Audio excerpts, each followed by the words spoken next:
अस्सलाम वालेकुम, मैं हूं मरियम नवाज और आज तारीख है 14 जनवरी 2025।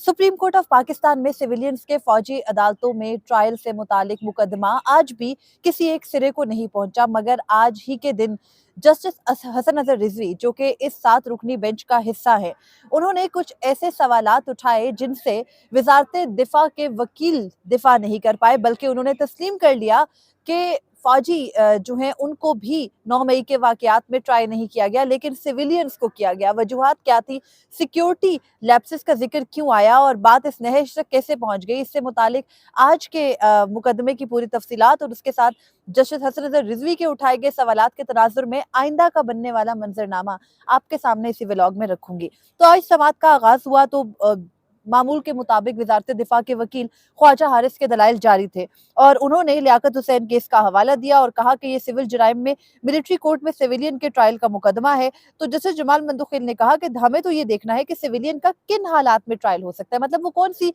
सिचुएशन है जिसमें किसी सिविलियन को फौजी अदालतों में आप ले जा सकते हैं। बहरहाल जस्टिस हसन अजहर रिजवी ने ये कहा कि आप इस पहलू को मद्देनजर रखें कि एफबीएलई केस, जिसका हवाला मरकजी केस में भी दिया गया और इस केस में भी दिया गया, वो मार्शल लॉ के दौर का केस है। जस्टिस हसन अजहर रिजवी ने कहा कि जुल्फिकार अली भुट्टो उस वक्त सिविल मार्शल लॉ एडमिनिस्ट्रेटर थे और ये साल 1972 की बात है, जब बांग्लादेश अलग हो गया था और एफबीएलई, जो कि पाकिस्तान आर्मी से रिटायर्ड ब्रिगेडियर थे, उनके ऊपर ये इल्जाम लगा कि उन्होंने ना सिर्फ उस वक्त के जो आर्मी चीफ थे जनरल याह्या, उनके इस्तीफे तक जो है वो बात पहुंचाई, बल्कि बाद में भुट्टो को भी उनसे खतरा होने लगा।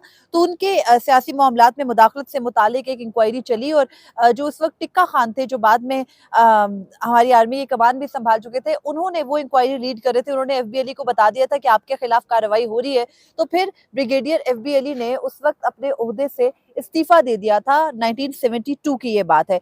तो उस मुकदमे को बार बार हवाला दिया जाता है। इससे पहले भी मैं आपको बता चुकी हूँ कि एफबीएलई केस था ये, कि एफबीएलई का मिलिट्री ट्रायल हुआ था, लेकिन वो फौजी अफसर थे, उनका सियासी अमूर में मुदाखलत या हुकूमत गिराने से मुतालिक जो है वो इस पेराहे में उनका ट्रायल हुआ था। और फिर जब उनका ट्रायल हुआ तो उनको फौजी अदालत से उम्र कैद की सजा हुई थी, जिसको भुट्टो इनहांस करना चाहते थे। जुल्फिकार अली भुट्टो ने चाहा था कि उनको सजाए मौत हो, लेकिन जब उनको सजाए मौत नहीं सुनाई गई तो जुल्फिकार अली भुट्टो ने उस वक्त आइन में तरमीम करके उम्र कैद को इंसान की जितनी बकिया जिंदगी का हिस्सा है उसको उम्र कैद करार दे दिया था, कि जब किसी फौजी अदालत से किसी को उम्र कैद सुनाई जाएगी तो वो 14 साल की नहीं होगी, यानी उसका दुरानिया फिर 7 साल नहीं होगा दिन रात मिला के, बल्कि वो जो बकिया उम्र का हिस्सा होगा वो होगा। मगर बाद में ये हुआ कि जब जनरल जिया ने भुट्टो का तख्ता उल्टा तो उन्होंने एफबीएलई को माफ कर दिया था और एफबीएलई की रिमिशन को अलाउ करके उनको बरी कर दिया गया था। उसके बाद वो चले गए थे कनाडा और फिर उन्होंने अपनी बाकी जिंदगी वहां पर गुजारी और ब्रिगेडियर रिटायर्ड एफबीएलई साल 2021 में उनका इंतकाल हुआ। इससे मुतालिक बहुत कुछ ऑलरेडी रिसर्चेज में मौजूद है। हुआ क्या था, मुहर्रकात क्या थे, एफबीएलई से इनसिक्योरिटी क्या थी। वो बहुत काबिल जनरल थे, आने वाले दिनों में आर्मी की कमान संभाल सकते थे। वो शुरू के उन चंद एक कमीशन ऑफिसर्स में से थे जिनको तस्लीम किया गया था। बड़े पढ़े लिखे समझे जाते थे, बड़े प्रोफेशनल समझे जाते थे, उनसे जहानत में और राइटिंग में कोई आगे नहीं था। तो बहुत सारी वजूहात थी ऑब्वियसली, मगर एफबीएलई केस को बार बार इस बात का हवाला बनाकर, बुनियाद बनाकर पेश करती है मौजूदा हुकूमत या वजारत दिफा कि सिविलियंस का 9 और 10 मई के वाकयात में फौजी ट्रायल हो सकता है। एफबीएलई केस बिल्कुल डिफरेंट है और उसकी नोयत के मुकदमात मुख्तलिफ सुप्रीम कोर्ट में 2 साल पहले तक भी डिसाइड होते रहे। मगर बहरहाल आज जजेस ने भी इससे मुतालिक सवाल उठाया। जस्टिस हसन अजहर रिजवी ने यह कहा कि आप एफबीएलई केस जिसका हवाला दे रहे हैं वो मार्शल लॉ दौर का केस है और जुल्फिकार अली भुट्टो उस वक्त सिविल मार्शल लॉ डिक्टेटर थे, एडमिनिस्ट्रेटर थे और जुल्फिकार अली भुट्टो को हटाने की कोशिश में एफबीएलई केस बना था। उन्होंने ये भी कहा कि मार्शल लॉ उस वक्त खत्म हुआ जब आईने पाकिस्तान बना था, यानी 1973 में। ख्वाजा हारिस ने कहा कि बात ठीक है, लेकिन एफबीएलई केस में जो अदालती फैसला है उसमें इमरजेंसी के निफाज का जिक्र मौजूद नहीं है। यानी जस्टिस हसन अजहर रिजवी आम लफ्जों में ये कहना चाह रहे थे कि एफबीएलई को उस वक्त मिलिट्री तहवील में लेकर उनका ट्रायल किया गया था जब इमरजेंसी का दौर था, मुल्क में इमरजेंसी का निफाज था। तो 9 मई को तो कोई इमरजेंसी का निफाज नहीं था। मगर बहरहाल ख्वाजा हारिस ने कहा कि उस वक्त के जो इस वक्त का उस वक्त जो हालात थे या जो फैसला था उसमें इमरजेंसी के नफाज का जिक्र नहीं था। अब आते हैं उन क्वेश्चंस की तरफ जो आज हसन अजहर रिजवी यानी जस्टिस हसन अजहर रिजवी ने पूछ के बाकायदा इस केस को एक साइड लाइन पे कर दिया है। उन्होंने कहा कि ख्वाजा साहब, आप वजारत दिफा के वकील हैं, एक अहम सवाल का जवाब दें। उन्होंने कहा, जस्टिस हसन अजहर रिजवी ने, कि क्या 9 मई के वाकयात में किसी फौजी अफसर के मुलविस होने पर ट्रायल हुआ? انہوں نے کہا کہ 9 मई کو कैसे लोग बगैर हथियारों के कोर कमांडर हाउस, जिसको जिन्ना हाउस बनाया गया, जिन्ना हाउस में पहुंच गए थे। फिर उन्होंने कहा कि लोगों का कोर कमांडर हाउस के अंदर जाना तो सिक्योरिटी की नाकामी है, और जाहिर है वहां पे सिक्योरिटी, कोर कमांडर हाउस में तो आर्मी की सिक्योरिटी है। तो उन्होंने कहा कि ये तो सिक्योरिटी की नाकामी है, तो क्या इस सिक्योरिटी की नाकामी पर किसी फौजी अफसर का मिलिट्री ट्रायल हुआ है? तो इस बात पर वजारत दिफा के वकील ख्वाजा हारिस ने कहा कि मुजाहिरीन पर इल्जाम अमलाक को नुकसान पहुंचाने का है, और कहते हैं कि 9 मई के वाकये में किसी फौजी अफसर का ट्रायल नहीं हुआ। अब यहाँ पर सिर्फ पॉज लेके अगर थोड़ी सी वो डिक्लेरेशन देखे जो सिविलियंस की फौजी अदालतों में ट्रायल हुए, और उसके ऊपर जो हाल ही में एक जवाब जमा करवाया था इसी अदालत में, यानी सुप्रीम कोर्ट ऑफ पाकिस्तान में पंजाब हुकूमत ने, उस जवाब में ये लिखा था कि आर्मी एक्ट के सेक्शन 3 ए के तहत, सॉरी, ऑफिशियल सीक्रेट एक्ट के सेक्शन 3A के तहत ये हुआ, जो ट्रायल है इन सिविलियंस का 9 मई के वाकयात में किया गया, और इनको सजाएं सुनाई गई। ऑफिशियल सीक्रेट एक्ट का वो सेक्शन 3A जो बाद में अमेंडमेंट करके शामिल किया गया, यानी पीडीएम हुकूमत की जानिब से, वो कहता क्या है? वो कहता है किसी ममनुआ इलाके में किसी का एंटर ना हो जाना। और यहाँ पर अब यानी ममनुआ इलाके की प्ली भी नहीं ले रहे, ख्वाजा हारिस कह रहे हैं कि अमलाक को नुकसान पहुंचाने का इल्जाम है। तो समझ ये नहीं आ रहा कि अमलाक को नुकसान पहुंचाने की दफा लगाई गई है। वजारत दिफा के वकील कुछ और कह रहे हैं, पंजाब हुकूमत का जमा जवाब कुछ और कह रहा है। फौजी अदालतों से जो सिविलियंस को सजाएं हुई 105 को, उनमें से किसी एक का फैसला भी अब तक सामने नहीं आया जिससे पता चले कि एक्चुअली हुआ क्या, आपने रीजंस क्या नोट की। और जजेस के सवालात हर गुजरते दिन के साथ बढ़ते जा रहे हैं, और फिर ये इससे बड़ा पर्टिनेंट सवाल कोई और हो नहीं सकता कि जब आपके हदूद में वो हदूद जो कि कोर कमांडर हाउस की हैं, जिसके अतराफ में भी इतना सख्त सिक्योरिटी का हिसार होता है कि वहां पर कोई आम सिविलियन पढ़ नहीं मार सकता, मुजाहिरीन वहां तक पहुंच गए, उन्होंने दीवारें फलांगी, वो घर के अंदर पहुंच गए, घर खाली हो गया, कोर कमांडर को भागना पड़ गया। क्या किसी एक सिविलियन का, सॉरी, किसी एक फौजी अफसर का, किसी सिक्योरिटी एहलकार का, किसी वहां पर तैनात अमले का जो जिस तरह से वो अंदर गए, या उन कोर कमांडर का किसी का कोर्ट मार्शल हुआ? इसका जवाब आज वजारत दिफा के वकील के पास नहीं था। बहरहाल वजारत दिफा के वकील ने अपने दलाइल जारी रखे, और उन्होंने कहा कि ज़माने अमन में भी मिलिट्री अमूर में मुदाखलत करने पर सिविलियन का ट्रायल मिलिट्री कोर्ट्स ही में चलेगा। और फिर जस्टिस हसन नज़र रिजवी ने कहा कि एफबीएली केस में आखिर कोई मास्टरमाइंड भी तो होगा, साजिश किसी ने तो की होगी। तो उस बात पर वजारत दिफा के वकील ने कहा कि साजिश करने वाले या मास्टरमाइंड का भी ट्रायल फौजी अदालत ही में होगा। उसके बाद वजारत दिफा के वकील ने कहा कि सिविलियन का ट्रायल अचानक नहीं हो रहा।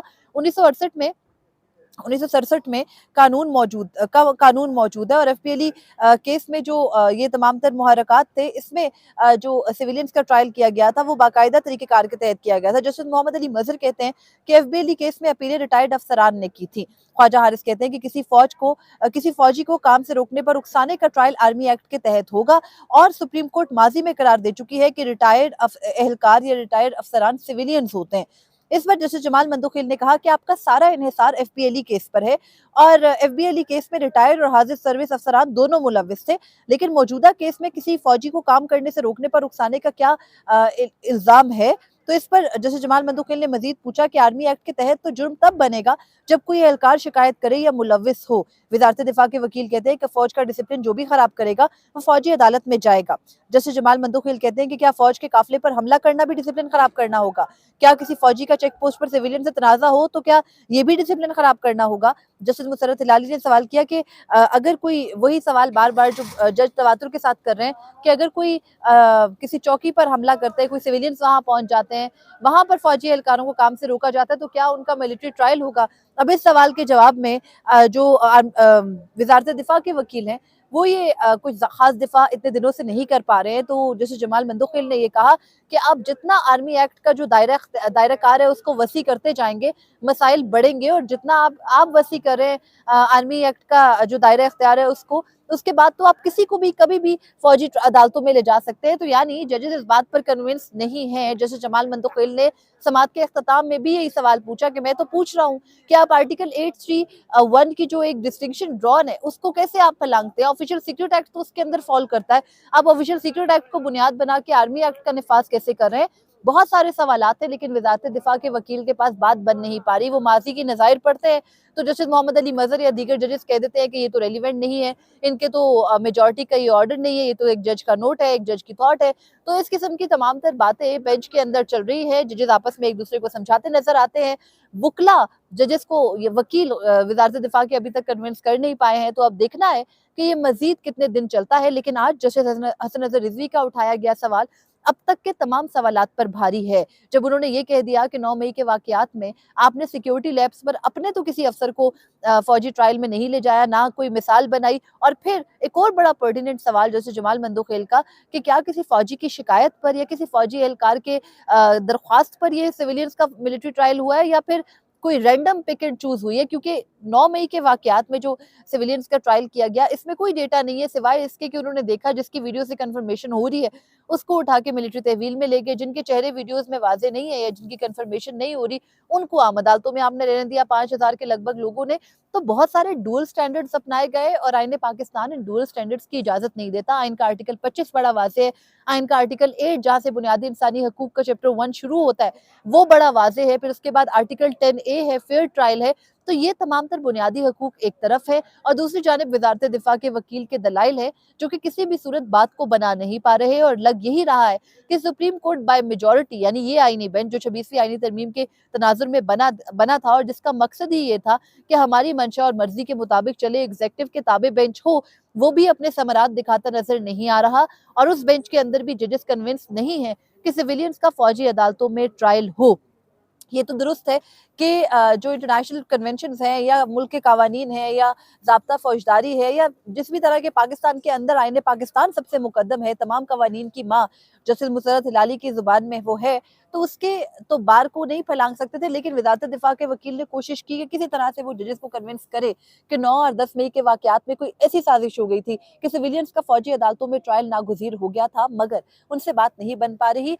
और कमरा अदालत में माहौल हर गुजरते दिन के साथ ऐसा होता जा रहा है कि जजेस बाकायदा ख्वाजा हारिस साहब के दलाइल को देख रहे होते हैं, उनको हेल्प आउट कर रहे होते हैं, लेकिन बात उनसे बन नहीं पा रही होती। तो देखना है कि कल दोबारा जब ख्वाजा हारिस अपने दलाइल जारी रखेंगे तो क्या वो उनको मुकम्मल करेंगे तो कितनी जल्दी अदर साइड को सुन के सुप्रीम कोर्ट ऑफ पाकिस्तान फैसला सुनाती है। रवां हफ्ते भी ये मुकदमा मुकम्मल होता नजर नहीं आ रहा, लेकिन इस एक मुकदमे ने मुल्क की जो इस वक्त की चलती हुई सूरत हाल है उसको तय करना है और तब तक बहुत सारे मामलात को मौखर रखा जा रहा है। क्या इनका भी फैसला 20 जनवरी के बाद ही आएगा, ये भी देखना होगा।